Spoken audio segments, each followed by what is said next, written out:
दोस्तों, इस कहानी में हमें कुछ स्टूडेंट दिखाए जाते हैं जो मौत के एक ऐसे गेम में फंस गए थे जिसमें अपनी जगह से मूव करने पर उसका सिर ब्लास्ट हो जाता है। कहानी की शुरुआत होती है एक स्कूल से। यहाँ पर हमें दिखाया जाता है कुछ स्टूडेंट पढ़ने के लिए आए थे, तभी अचानक से उसकी टीचर का सर ब्लास्ट जाता है और उसके अंदर से एक खतरनाक डॉल निकलता है जो एक खतरनाक किस्म का डॉल है। जो अपनी पोजीशन से मूव करता उसका सर ब्लास्ट हो जाता है। बहुत सारे स्टूडेंट्स बड़ी बेरहमी से मारे गए थे। डोल सॉन्ग गाकर एक राउंड लेता था और राउंड खत्म होने के बाद जो स्टूडेंट अपनी जगह से मूव करता था उसका सिर ब्लास्ट हो जाता है और बहुत ही दर्दनाक तरीके से उसकी मौत हो जाती थी। और जाहिर है ये सब कुछ वो डोल ही कर रहा था, जिससे पूरी क्लास में खून ही खून नजर आ रहा था। और यह देखकर क्लास के सारे स्टूडेंट्स डर जाते हैं और भागने लगते हैं। डॉल एक एक करके सभी को मारने लगता है। तभी एक लड़का कहता है ये एक डेथ गेम है, और ये कहते हुए डॉल के पीछे लगे बटन को दिखाता है कि शायद उसे प्रेस करके हम लोग बच सकते हैं। लेकिन उस बटन में एक टाइमर भी लगा है।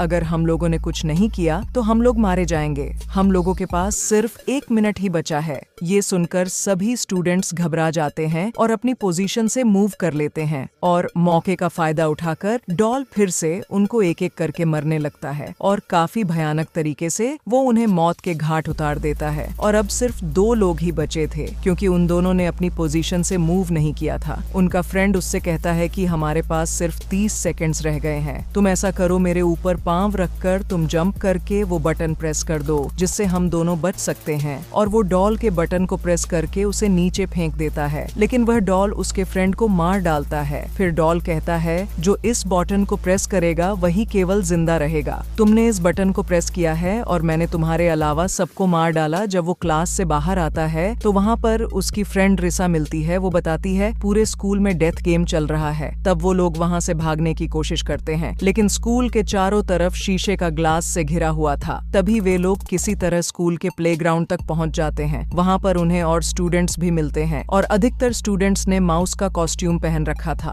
तभी वो लोग देखते हैं कि एक बहुत बड़ी कैट उनके सामने आ जाती है जो सबको एक एक करके खाने लगती है, जिससे वे लोग काफी डर जाते हैं और सभी स्टूडेंट्स खुद को बचाने के लिए इधर उधर भागने लगते हैं। दरअसल इस बिल्ली के गले में इस बास्केटबॉल को डालना होता है। एक प्लेयर उस बॉल को बास्केट करने लगता है। तभी वह कैट्स बॉल को बास्केट होने से रोक देती है और अपने हाथों से उस बॉल को लड़के समेत उठाकर फेंक देती है, जिससे उसकी डेथ हो जाती है। जब वो रोबोट कैट लड़की को खाने वाली ही होती है तो उसका दोस्त माउस वाला कॉस्ट्यूम पहनकर बिल्ली को कंफ्यूज करने लगता है, जिससे कैट लड़की को छोड़कर उसके पीछे भागने लगती है। तभी उनको यह पता चलता है कैट माउस कॉस्ट्यूम वाले बच्चों से बातें भी कर रही है, जिससे सभी लोग उसकी पीठ पर हाथ फेरने लगते हैं, जिससे उसे अच्छा लगने लगता है और वो उन्हें कुछ भी नहीं करती। और फिर कैट वहीं पर सो जाती है। तभी वे लोग आपस में ही लड़ने लगते हैं, जिससे कैट अपनी नींद से जाग जाती है। फिर से उन सब पर वो अटैक कर देती है। तभी एक लड़का बास्केटबॉल को रिंग में डालने ही वाला होता है, लेकिन उसका निशाना गलत हो जाता है और बॉल बास्केट नहीं हो पाती। लेकिन अब उनके पास सिर्फ 2 सेकंड ही रह गए थे, और तभी स्कूल का सबसे पावरफुल लड़का वहां पर आता है और अपनी जान की परवाह किए बगैर वो उसे बॉल को बास्केट कर देता है, जिससे वो लोग उस राउंड को भी पार कर लेते हैं। तभी कैट अपने मुंह से धुआं निकालती है